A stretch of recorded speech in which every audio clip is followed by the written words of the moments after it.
Olá a todos, é uma alegria mais uma vez estar aqui para compartilhar a palavra de Deus com vocês. É muito precioso esse tempo que temos, essa oportunidade que temos de aprender mais, conhecer mais e assim crescer também como igreja, crescer como pessoas e também estar cada vez mais próximo daquilo que Cristo espera de nós. Quando estudamos a palavra dele, sabemos o que devemos fazer e começamos então a ajustar a nossa vida, praticando aquilo que a palavra nos orienta. Hoje então queremos continuar o capítulo 10 de 1 Coríntios, Vamos então estar mais uma vez nos expondo a palavra de Deus e vendo o que ela quer nos dizer, o que Deus quer nos dizer através dela hoje. Antes então de começarmos, mais uma vez vamos nos colocar em oração, pedir a direção de Deus nesse estudo. Deus, mais uma vez nós agradecemos o Senhor pela sua palavra que fala conosco. Agradecemos porque podemos estudá-la, podemos ler ela dia após dia, meditar nela. Pedimos que o Senhor esteja orientando, nos direcionando, esteja abrindo o nosso entendimento, que possamos compreender atentamente tudo aquilo que o Senhor está querendo nos ensinar como igreja. Deus, pedimos que o Senhor esteja nos ajudando, Deus esteja falando com cada um de nós, que possamos sair desse estudo impactados pela sua palavra, desafiados a praticá-la. Deus, pedimos isso em nome de Jesus. Amém. Então hoje nós vamos estar estudando 1 Coríntios capítulo 10, do versículo 14 até o versículo 22. Então diz assim o texto: Portanto, meus amados, fujam do culto aos ídolos. Vocês são pessoas sensatas. Julguem por si mesmos se o que digo é verdade. Quando abençoamos o cálice, a mesa, não participamos do sangue de Cristo? E quando partimos o pão, não participamos do corpo de Cristo? Embora sejamos muitos, todos comemos do mesmo pão, mostrando que somos um só corpo. Pensem no povo de Israel. Acaso os que comiam dos sacrifícios não partilhavam do mesmo altar? Então o que estou tentando dizer? Que a comida oferecida a ídolos tem alguma importância? Ou que os ídolos são deuses de verdade? De maneira nenhuma. Estou dizendo que esses sacrifícios são oferecidos a demônios e não a Deus. E não quero que vocês tenham parte com demônios. Vocês não podem beber do cálice do Senhor e também do cálice de demônios. Não podem participar da mesa do Senhor e também da mesa de demônios. Acaso nos atreveremos a despertar o ciúme do Senhor? Somos mais fortes que Ele? Então Paulo aqui continua repreendendo esses irmãos que participavam ali do culto aos ídolos, das festividades ali que tinham naqueles templos. Vemos que esses irmãos de consciência forte, além de comer a carne sacrificada a ídolos, pensando que eram fortes, que estavam em pé, e que nada aconteceria, eles não apenas comiam, mas estavam naqueles templos, estavam ali sujeitos, se expondo à idolatria, à imoralidade, a um contexto que não era bom para eles. Muitos vieram daquele tipo de ambiente, estavam agora servindo a Jesus, mas achavam que por ter a consciência forte, eles estavam em pé e eles não iriam cair. E vemos que um versículo-chave nesse capítulo é justamente o famoso versículo que muitas vezes é citado fora desse contexto aqui, que é aquele que está em pé, cuide para que não caia. Então esse texto, esse versículo específico é uma referência para esses irmãos que pensam que são de consciência forte, pensam que estão em pé e podem inclusive participar das festividades nos templos pagãos, comendo junto com eles, participando daqueles momentos, e isso não aconteceria nada, isso não ia dar em nada. Então Paulo alerta eles: vocês que pensam estar de pé, então cuide para que não caiam. E aqui Paulo dá mais uma orientação bem direta para eles: meus amados, fujam do culto aos ídolos. Então eles deveriam se apartar daquele ambiente, fugir desses templos, fugir desses cultos aos ídolos, porque eles pensavam estar de pé, mas ali eles estavam se expondo a tentações, estavam se expondo a algo que eles já tiveram problema no passado, idolatria, imoralidade, prostituição cultural, toda essa questão que cercava aquele culto. Não era um simples comer carne, não era uma simples refeição, mas era um lugar, um ambiente que não era um ambiente bom para um cristão estar. E ainda um cristão, que podemos compreender que muitos dessa igreja vieram da idolatria vieram desses templos, né? E parece que não conseguiam cortar essa conexão ainda, né? Então eles precisavam tomar cuidado, fugir desses cultos aos ídolos. E Paulo diz, vocês são pessoas sensatas, então julgue por si mesmo se o que eu estou falando, né, faz sentido, se é verdade, né, se eu estou falando, né, raciocine comigo. Daí ele começa a usar então duas analogias. Primeiro, a ceia do Senhor, né, a mesa de Cristo, e também os sacrifícios do povo de Israel. Ele usa essas duas analogias aqui para explicar ao povo o que ele está tentando dizer para eles a respeito dessa prática, né, de estar ali no templo comendo comida sacrificada a ídolos e participando daqueles cultos, né. Então Paulo demonstra que, né, quando um cálice na mesa ele é abençoado, né, ele aponta para uma participação, uma conexão com o sangue de Cristo, né, e quando o pão ele é partido, né, uma participação, uma identificação com o corpo de Cristo. Né, e o que ele está querendo dizer? Embora sejamos muitos cristãos, né, como naquela igreja, vamos primeiramente, né, falando daquela igreja, todos comem do mesmo pão.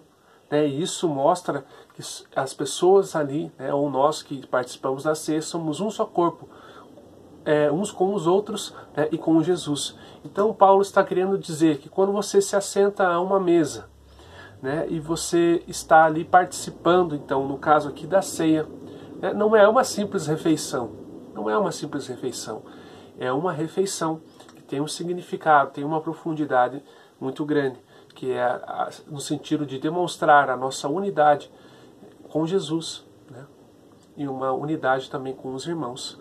Não é um simples comer, não é algo por si só, é uma comunhão estreita, íntima com Jesus e com os irmãos. Isso que simboliza essa mesa do Senhor, essa ceia, né, de Jesus Cristo, né, mostrando que nós somos um só corpo com Ele, né, e no caso da igreja ali também, né, aqueles que participavam na mesa, participavam do sacrifício de Jesus, né, participavam, né, dessa unidade, dessa comunhão que era proporcionada através de Jesus, tanto com Jesus quanto com os irmãos.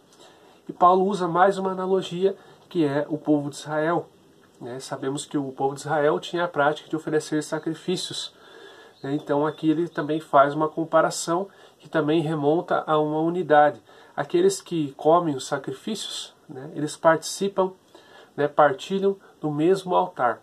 Então uma ideia de unidade. Não é apenas comer, né, comer algo. Não, tem uma ideia de unidade, de conexão, de comunhão, de intimidade junto, atrelado, né, a esse tipo de coisa.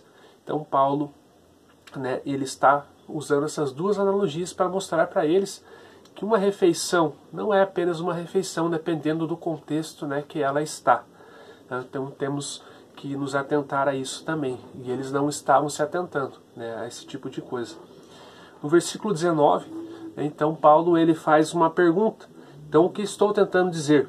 Né? Será que ele está querendo dizer que a comida oferecida a ídolos é alguma coisa? Tem alguma importância? Será que ele está querendo dizer que os deuses, né, dessas idolatrias, dessas regiões idólatras, eles são de verdade? Será que é isso que ele está querendo dizer? Né, se você tem acompanhado o estudo, vemos que quando Paulo repreende os irmãos ali que estavam comendo carne sacrificada a ídolos, né, ele, naquele mesmo capítulo, ele diz que o ídolo nada é. E a comida também não faz bem nem mal, ela é algo neutro. Então aqui Paulo não está se contradizendo, mas Paulo está aqui, né, falando, dando continuidade, né, o mesmo pensamento. Ele vai demonstrar isso, né? Os ídolos, né, não são deuses, não competem com Deus, não estão à altura de Deus, não são deuses, não são de verdade. E a comida também não tem importância.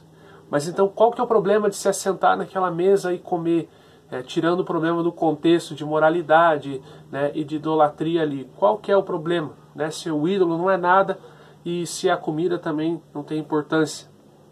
Então Paulo ele vai responder, né, e ele usa aqui para responder as próprias perguntas que ele faz, né, um imperativo que ele usa muitas vezes, que é o de maneira nenhuma, ou de modo nenhum. Então, de modo nenhum, os ídolos são deuses, são de verdade. De modo nenhum, a comida sacrificada a ídolos tem alguma importância ou algum efeito extraordinário. De modo nenhum. Né? Então, ele ele mesmo responde. Mas o que ele está querendo dizer? Que esses sacrifícios, essa comida, ela é na verdade sacrificada, é oferecida a demônios. Essa é o grande problema, né, desses cultos, desse ambiente. Não são deuses de verdade. A comida por si só não tem importância. Mas aquele ambiente, tudo aquilo que está sendo feito ali é para demônios e não para Deus. Então aí está o problema. Por trás da idolatria, de todo esse culto ao ídolo, existe algo demoníaco por trás, né? Uma influência demoníaca. E quando você participa, né, você está sujeito também a estar, né, tendo algum tipo de ligação com isso. Então Paulo, ele exemplifica. Mesmo o ídolo não sendo de verdade, não sendo um Deus de verdade, mesmo a comida não tendo importância, existe uma influência demoníaca.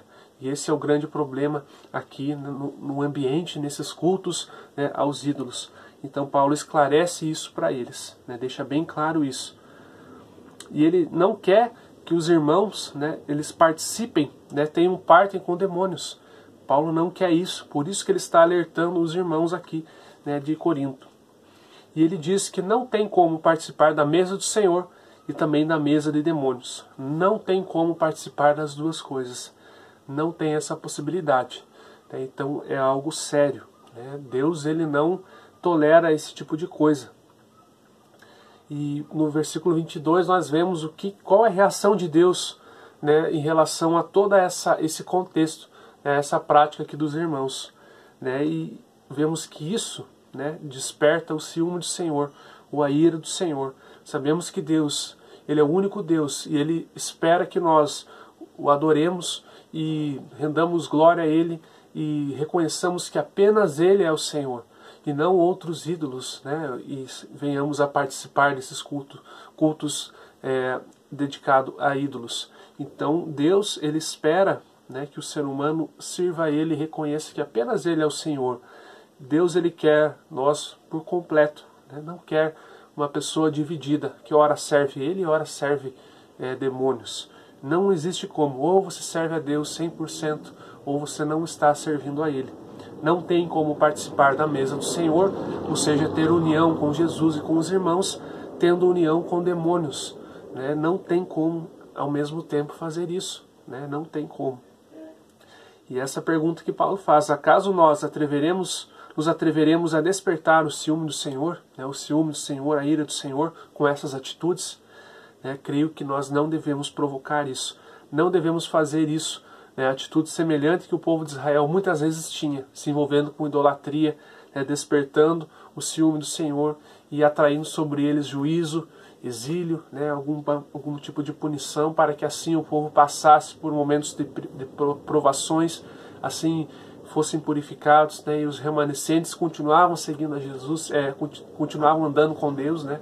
Mas muitos ali, né, eram extinguidos, exterminados, porque se deixassem, eles contaminariam todo o povo. Então muitas vezes o povo de Israel desperta o ciúme do Senhor e atrai sobre si juízo, né? E muitas vezes também a igreja, né, não só a igreja de Corinto, mas nós como igreja, muitas vezes temos a tendência de despertar o ciúme do Senhor quando colocamos algum ídolo no lugar dele, né? Colocamos algo no lugar em que Deus deveria estar. Não necessariamente apenas uma imagem, um ídolo, né, mas alguma outra coisa que você coloque no lugar de Deus, no lugar que é de direito, no lugar que deveria apenas Deus ocupar, né? Então nós vemos que muitas vezes nós não participamos de culto a ídolos, creio que a maioria aqui não participa, né? Então não temos, digamos, um contexto igual a eles, mas somos assediados por várias coisas que podemos colocar no lugar de Deus. E quando fazemos isso, passamos a idolatrar essas coisas. Então também temos que ter cuidado. Não podemos despertar o ciúme do Senhor. E Paulo finaliza com mais uma pergunta nessa parte. Somos mais fortes que ele? Ou seja, somos mais fortes que Deus? Então essa é uma provável referência a esses irmãos de consciência forte. Achavam que a consciência deles era tão forte, mas tão forte, né, que eles, pelo jeito, eram mais fortes até que Deus. Eles sabiam mais do que Deus.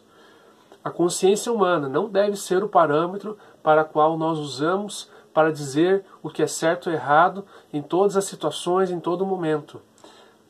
Existe um resquício da queda, um senso de bem e mal, do que é certo e errado, que ficou em nós. Nós conhecemos isso, nós temos isso, todos têm isso. Mas nem sempre a nossa consciência humana vai nos mostrar e vai nos apontar para aquilo que é certo fazer. Deus é maior, Deus é mais forte, Deus é que mostra para nós aquilo que devemos fazer. E aqui no caso deles, Deus estava mostrando, estava falando através de Paulo, que eles não podiam mais participar desses cultos aos ídolos, desses cultos, né, que eram oferecidos aos ídolos, e consequentemente das refeições, né, que estavam ali, né, eles não podiam mais participar disso, né, e Deus estava falando isso para eles. Né, Deus é mais forte, Deus determina o que é certo e o que é errado, Deus orienta, Deus direciona, e não a consciência humana. A consciência humana é limitada e muitas vezes enganosa, e quando nós estamos andando achando que temos consciência forte e podemos seguir a nossa consciência, estamos sujeitos a cair. Pensamos estar em pé e estamos indo para o abismo, e quando vemos, caímos. Então o que nos orienta, o que diz o que é certo e errado é Deus e a sua palavra. É Deus nos orientando e a sua palavra, e não a nossa consciência. A nossa consciência muitas vezes nos ajuda a saber o que é certo e errado, mas muitas vezes ela falha e muitas vezes ela nos engana. Então temos que tomar cuidado. Não podemos agir como esses irmãos, achando que eram fortes, que sua consciência era muito forte e que eles poderiam andar seguindo sua consciência, mesmo que isso escandalizasse os irmãos, mesmo que isso trouxesse alguns problemas, né, tanto para a igreja, fazendo esses irmãos tropeçar por ver eles fazendo isso, como também prejudicando eles mesmos, né, pelo fato então deles poderem estar sujeitos a cair novamente naquilo que eles tinham como normal antes, né, esses pecados de imoralidade, idolatria. Então era algo, não era simples, era um problema grave, né, tanto o problema de você fazer um irmão ser um irmão da igreja, tropeçar pelas suas atitudes, pelo mau uso da sua liberdade que você tem, e também existia um grande problema que eles estavam prejudicando eles mesmos, né? Achavam que a consciência deles era muito forte, mas eles estavam andando por um caminho em que a queda era certa, né? E Paulo, ele então orienta eles, né? Deus usa Paulo para orientar eles e dizer o que é permitido, o que não é, como então exercer a liberdade, né? Então Paulo dá uma lição para eles de como exercer a liberdade, começando primeiramente, né, com o seu exemplo, né? Paulo, ele era alguém que tinha direitos, mas ele abria mão de direitos em prol de Jesus, do reino de Deus, em prol dos irmãos, né? Para não escandalizar ou criar barreiras para o evangelho. E também Paulo utiliza o exemplo de Israel, o exemplo do que não deve ser feito, né? Um povo que colocava Jesus à prova, um povo que se envolvia em idolatria, que tinha problemas, né, sérios ali no relacionamento com Deus, não reconhecia aquilo que Deus fazia, usava mal a sua liberdade, usava para o seu próprio interesse, se achava superior por ter Deus e ter essa liberdade, fazia mau uso da liberdade, e Deus castigou eles. Então Paulo utiliza esses exemplos, e aqui mais uma vez ele dá mais uma orientação para eles, uma exortação, para eles fugir desse contexto, fugir desses cultos e tomar cuidado, porque eles não são mais fortes que o Senhor, eles não ditam o que é certo ou errado, não são superiores a Deus, é Deus quem manda no negócio, né? Não são eles e nem a consciência deles. Então cuidado com a consciência, nossa consciência muitas vezes é enganosa e faz com que nós venhamos a usar de maneira equivocada a nossa liberdade cristã, e assim colocando alguns irmãos, fazendo com que alguns irmãos se escandalizem e fazendo com que até nós mesmos venhamos a cair. Então precisamos tomar cuidado. Então vamos refletir um pouco se tem alguma coisa que nós temos feito que está fazendo algum irmão cair, está prejudicando algum irmão nesse sentido, escandalizando alguém, está também nos levando para um caminho em que a queda é certa. Então analise, pese a sua consciência e pese aquilo que Deus fala, né, e veja, né, o que precisa ser mudado. Né? Eu e você precisamos sempre fazer essas análises, né, ver aonde estamos indo, o que estamos fazendo, como estamos usufruindo, como estamos administrando essa liberdade cristã que temos. Né? Será que temos usado usado ela para levar o Evangelho, levar a palavra, crescer em unidade com Deus e com os irmãos, ou estamos usando, né, para o nosso próprio interesse, de maneira equivocada, de maneira que escandaliza e é prejudicial para nós. Então reflita nisso, né, eu e você precisamos refletir e pensar mais, né, sobre essas coisas. Espero que vocês tenham compreendido, né, tudo aquilo que Paulo falou aqui e vocês tenham uma semana abençoada. Qualquer dúvida, qualquer pergunta, você pode entrar em contato, né?